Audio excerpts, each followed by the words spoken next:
From ebe na-celebrate na ndị gọvanọs unu Kedafia bụ Christmas decoration. Ọchị na-atọ m.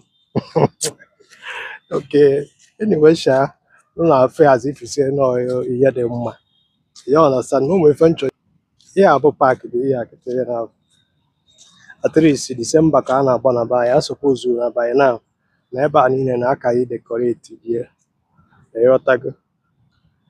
Mana the issue ebe a bụ that na ebe obodo bụ Asian country, especially Vietnam, of that ka akọ December.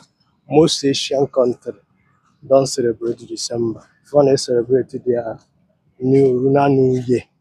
They understand no kita na celebrate na decorate city ayo. Makwala mma. The decoration is welcome development.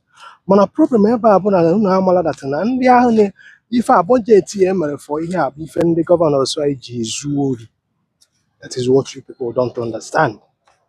Do you understand me? A na-decorate city enwero steady electricity, obodo enwero security, obodo ọ ya bụ onye gụchaa akwụkwọ ọ ya na-afụ ọrụ. Mana ifo their citizen kịta na a na-celebrate na ndị governors gị decorate city because of gịnị na a na-agba December. Papụtakwa wee were ezu ori fa ga-ezu. Obodo enwero running water.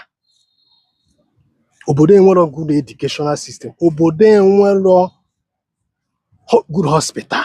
Obodo enwero ezigbo ụzọ.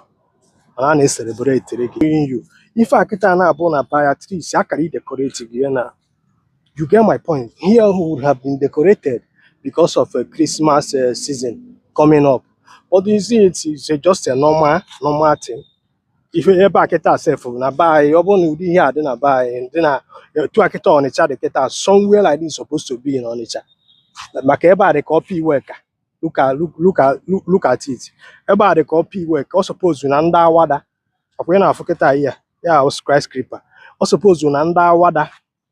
Gana be ebe na-ezu ike na-agba ọsọ na-eme a lot of exercise. Understand? So in higher get if we ban na exercise. No suppose you na ụdị hard. Gị nwa bụ onye awada, gị nwa bụ na mkpọ, gị nwa bụ na ọmaba, gị nwa bi na Kedafia bụ tere. Ịpụta na-enegharị anya. So ha spend the ego akịta wee mee decorate cha. What kedu ife add na ndụ mụ na gị na-abụ.